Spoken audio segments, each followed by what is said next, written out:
Timnas Indonesia U22 yang diproyeksikan untuk SEA Games 2025 bakal menghadapi Timnas U22 Mali dalam pertandingan uji coba malam hari ini. Pelatih Indra Syafri yakin Garuda Muda bakal mendapat pelajaran berharga untuk menghadapi SEA Games dan mempertahankan medali emas sepak bola. Pelatih Indra Syafri akan memanfaatkan uji coba melawan Mali untuk membangun chemistry tim.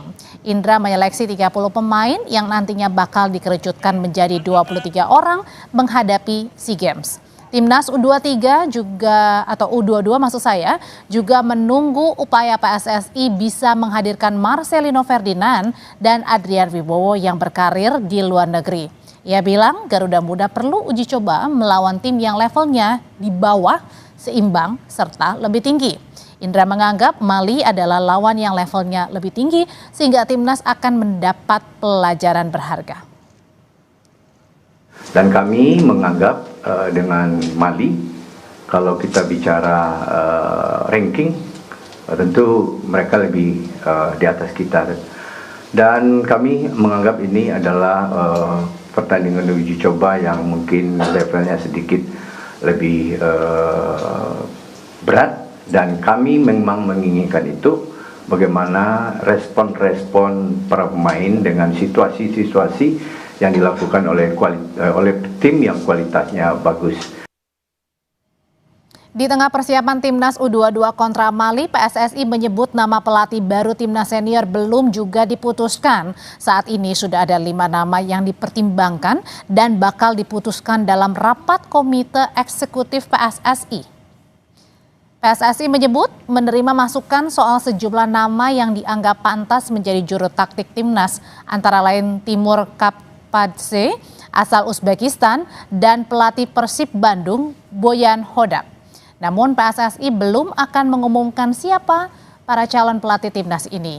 Ada 5 nama yang tengah dipertimbangkan dan bakal diputuskan dalam rapat komite eksekutif PSSI.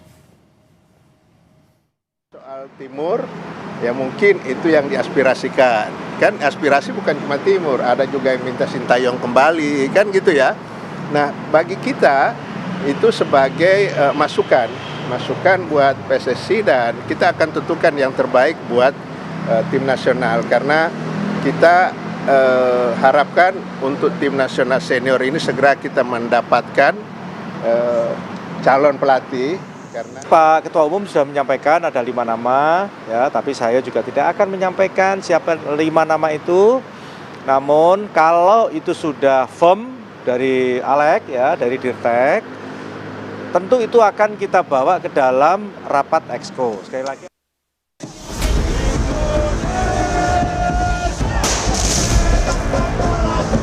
Kawasan Gelora Bung Karno Jumat sore lalu didatangi kelompok supporter fanatik Timnas Ultras Garuda.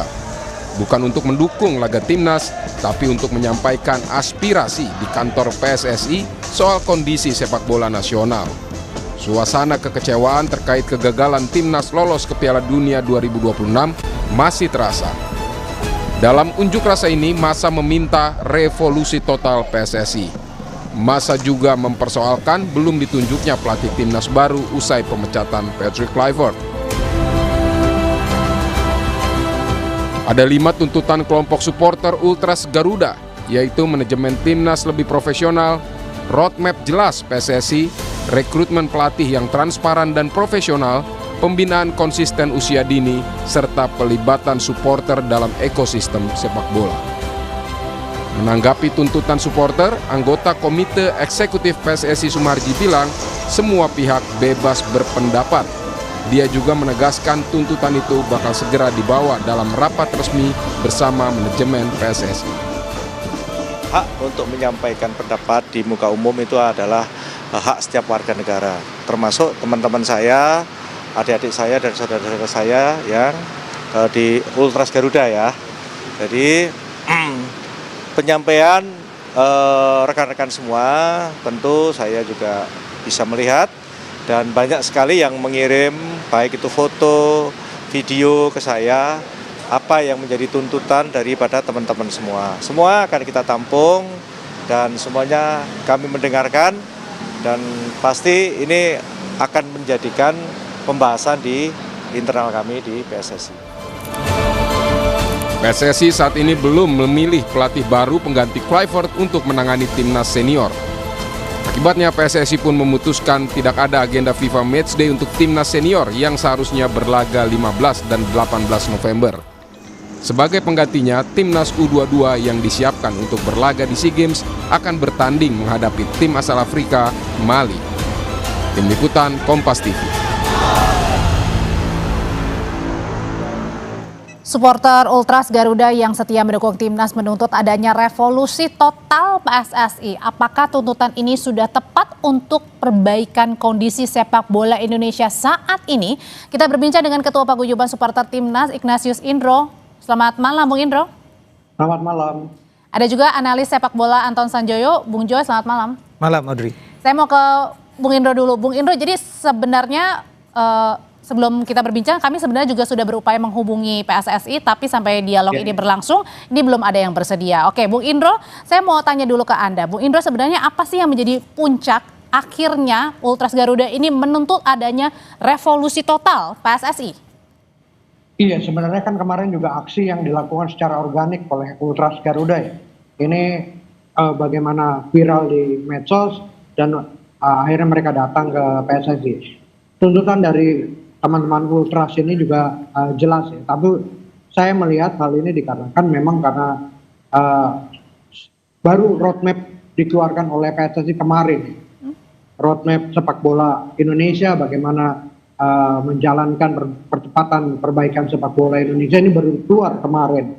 Nah ini yang saya pikir ini yang menjadi acuan bagaimana roadmap itu baru dikeluarkan sementara Erick Thohir sendiri sudah berjalan berapa lama gitu ya, semenjak dia hanya bekerja sampai 2027, tapi roadmap sendiri baru dijalankan.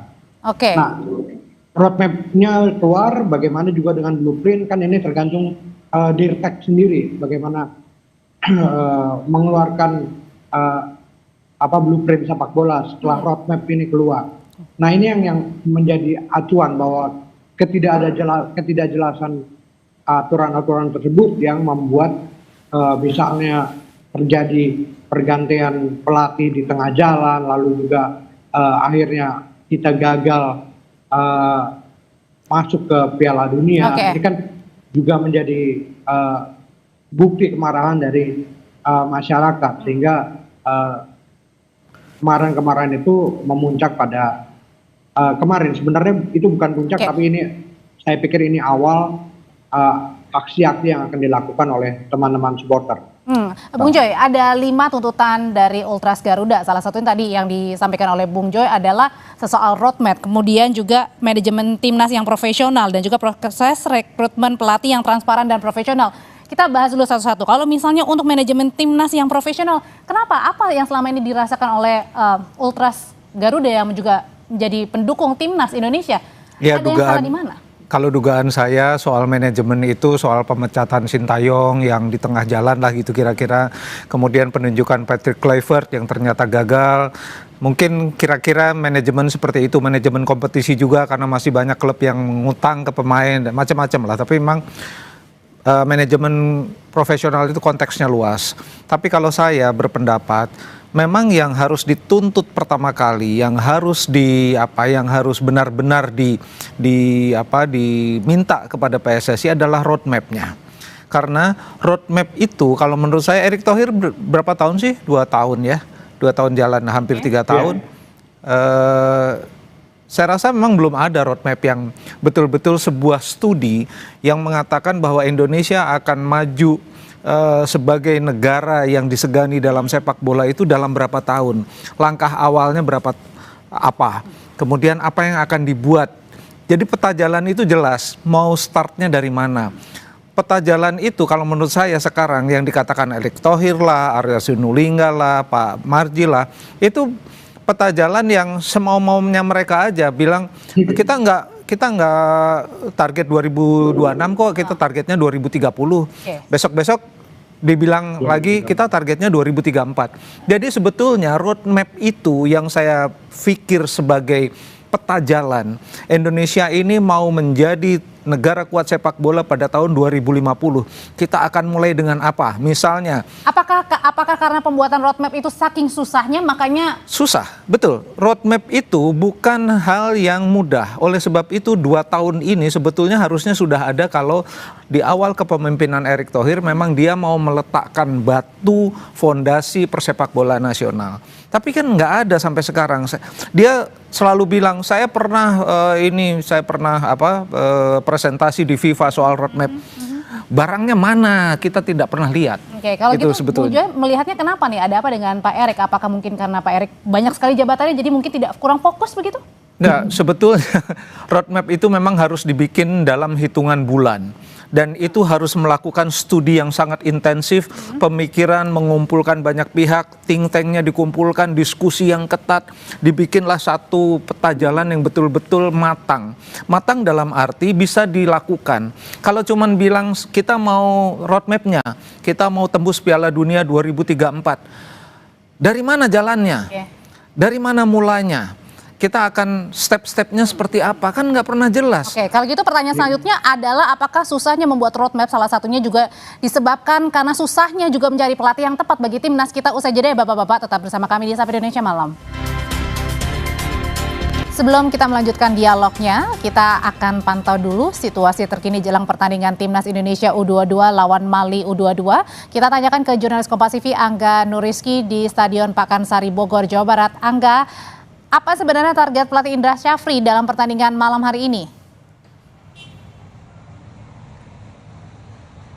Ya baik Audrey, meskipun pertandingan ini merupakan pertandingan yang digelar di periode FIFA Matchday begitu, namun pertandingan ini bisa dikategorikan Tier 2 begitu. Seperti yang disampaikan oleh Ketua Badan Tim Nasional Sumarji ketika sesi latihan bahwa pertandingan ini merupakan Tier 2 yang artinya tidak ada poin FIFA yang diperebutkan dan tidak mempengaruhi ranking FIFA begitu. Ini juga sejalan dengan apa yang diinginkan pelatih Timnas U22 Indra Syafri yang memang mempersiapkan tim untuk proyeksi SEA Games 2025. Seperti kita ketahui bahwa Indonesia merupakan juara bertahan di SEA Games pada saat itu di Kamboja dan menargetkan untuk kembali mempertahankan gelar juara di Thailand. Nah, sebelumnya kita juga sudah melakukan pemusatan latihan yang diisi dengan 30 pemain plus 3 pemain trial, dan di pertandingan ini adalah salah satu indikator untuk pelatih Timnas Indra Syafri mengerucutkan pemain menjadi 23 pemain untuk SEA Games 2025 begitu, di mana ini juga diperlukan untuk menguji komposisi tim diturunkan untuk SEA Games 2025 di Thailand begitu. Dan seperti kita ketahui bahwa pertandingan melawan Mali juga digelar selama 2 kali, yakni yang pertama malam ini dan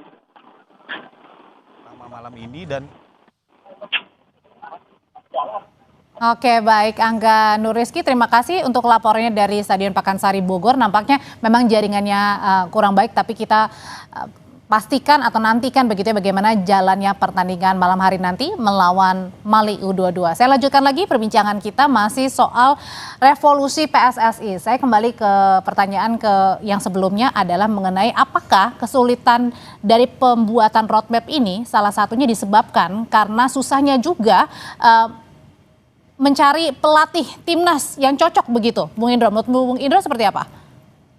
Ya kalau menurut saya malah kebalikannya ya, bahwa roadmap ini yang akan mempersulit pelatih siapapun gitu ya, untuk menyetujui melatih Indonesia. Ketika roadmapnya nggak jelas, tentunya dia akan berpikir 2 kali untuk melatih Indonesia.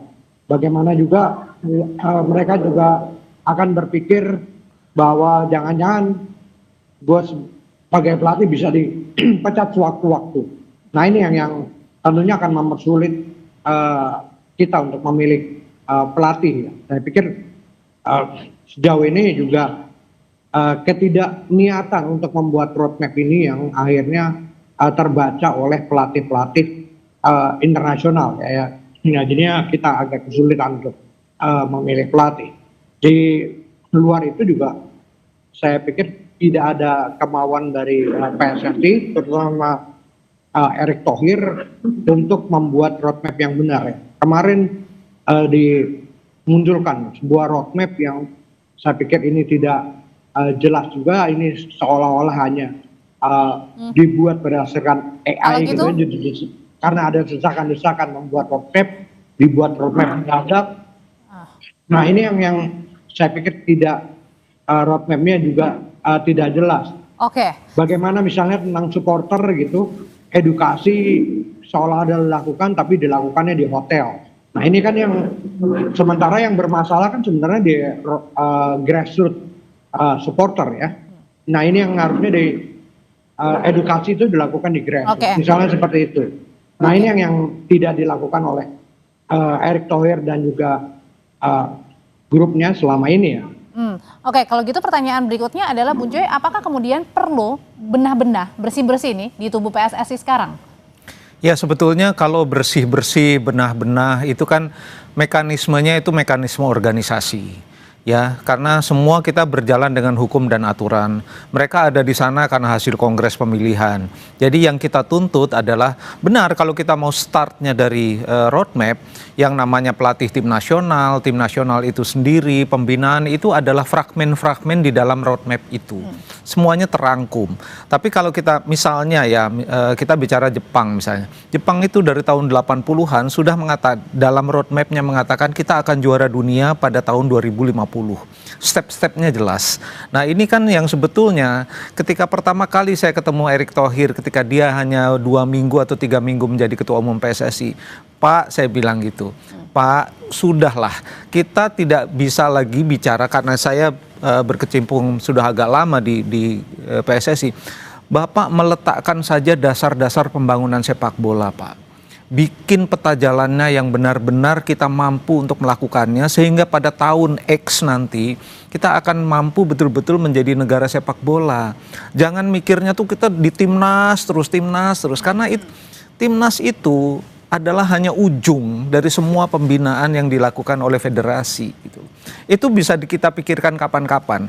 Tapi kalau basicnya kita tidak punya youth system, kita tidak punya sistem kompetisi usia muda yang mumpuni, kita tidak punya sistem untuk melahirkan pelatih-pelatih, wasit, asisten pelatih terbaik, kita nggak akan punya sepak bola yang kuat. Artinya sekarang ini menurut Bung Joy sendiri adalah semakin mundur gak nih Indonesia, timnas kita?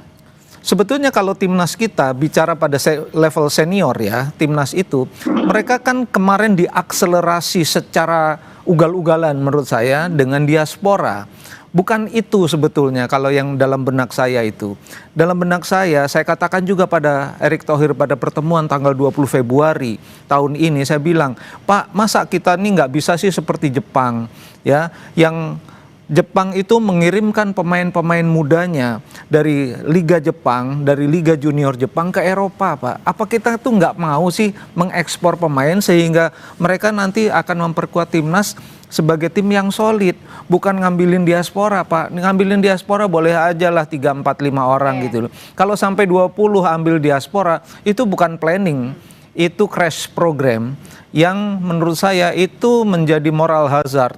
Ya, bagi banyak negara di Asia juga, termasuk Indonesia yang paling gila-gilaan menurut saya. Nah itu bukan roadmap kalau itu crash program, tidak ada basicnya, tidak ada dasarnya, kita tidak punya fundament yang kuat. Saya kira gitu, Audrey. Artinya adalah kita juga di sini butuh salah satu roadmap adalah juga untuk bagaimana mendidik anak-anak usia dini mungkin begitu ya, untuk melatih, kemudian juga mendukung anak-anak sedini mungkin ya, sekecil mungkin, Bung Indro. Iya, saya pikir juga betul kata Bung Joy ya, bahwa kita tidak anti naturalisasi, tapi berapa lama ini akan dijalankan? 5 tahun, 10 tahun? Ini kan karena tidak ada roadmap yang jelas, kita nggak tahu, gitu. Apakah diaspora kita mencukupi terus sampai ke depan, gitu ya? Ini yang kita tidak lihat. Bagaimana perbaikan liga kita tidak punya, gitu ya?